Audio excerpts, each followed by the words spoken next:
car was called Betrayal, not a real Ford, not a proper supercar. Too expensive, too rare, too focused on racing. Critics said it abandoned the spirit of American muscle. They said Ford forgot how to build emotional V8 monsters. They said a twin-turbo V6 could never carry the legacy of the GT40. And before most people ever saw it in person, they had already judged it. But here's what they never understood. The 2017 Ford GT was never built to follow expectations. It was built to honor revenge. Exactly 50 years after the original Ford GT40 crushed Ferrari at Le Mans, Ford returned with a machine designed to repeat history, not with nostalgia, but with modern engineering. And in 2016, it did exactly that, winning its class at Le Mans on the anniversary of that historic victory. So, this wasn't just another supercar. It was a message. From the front, the Ford GT looks less like a road car and more like something that escaped a wind tunnel.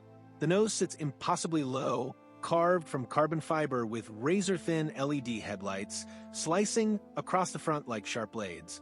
Massive cooling ducts sit beneath them, feeding air into hidden channels that flow through the car's body. Every curve exists for airflow.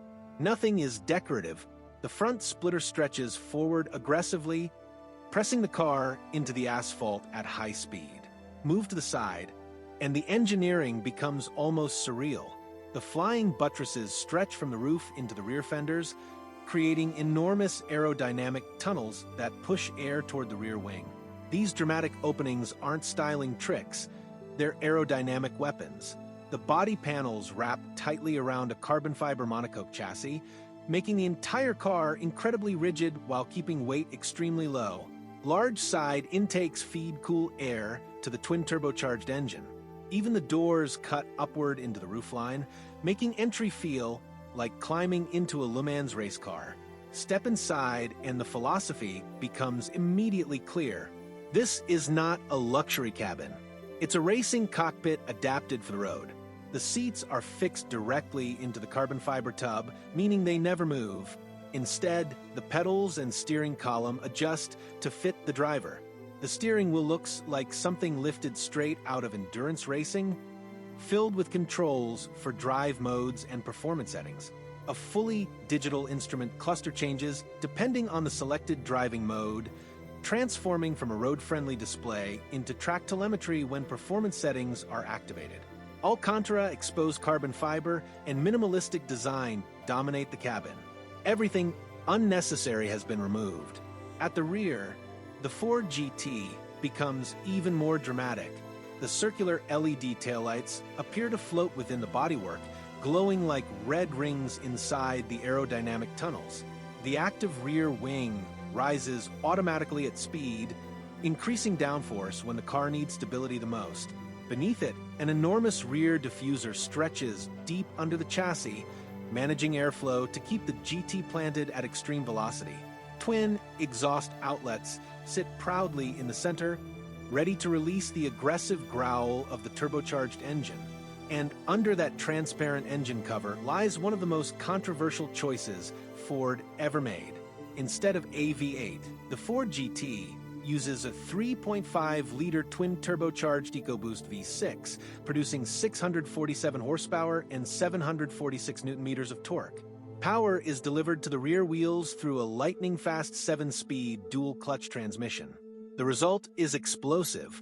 0 to 100 kilometers per hour takes roughly 3 seconds, while top speed reaches about 347 kilometers per hour, making it one of the fastest American cars ever produced. But numbers alone don't define the Ford GT. What makes it special is the way everything works together. The steering feels razor sharp. The lightweight carbon chassis reacts instantly to driver input. Adaptive suspension lowers the car dramatically in track mode, transforming the GT from a road car into something that feels almost like a Le Mans prototype. When the turbos build boost, acceleration arrives with violent urgency. This isn't a supercar built to impress outside luxury hotels.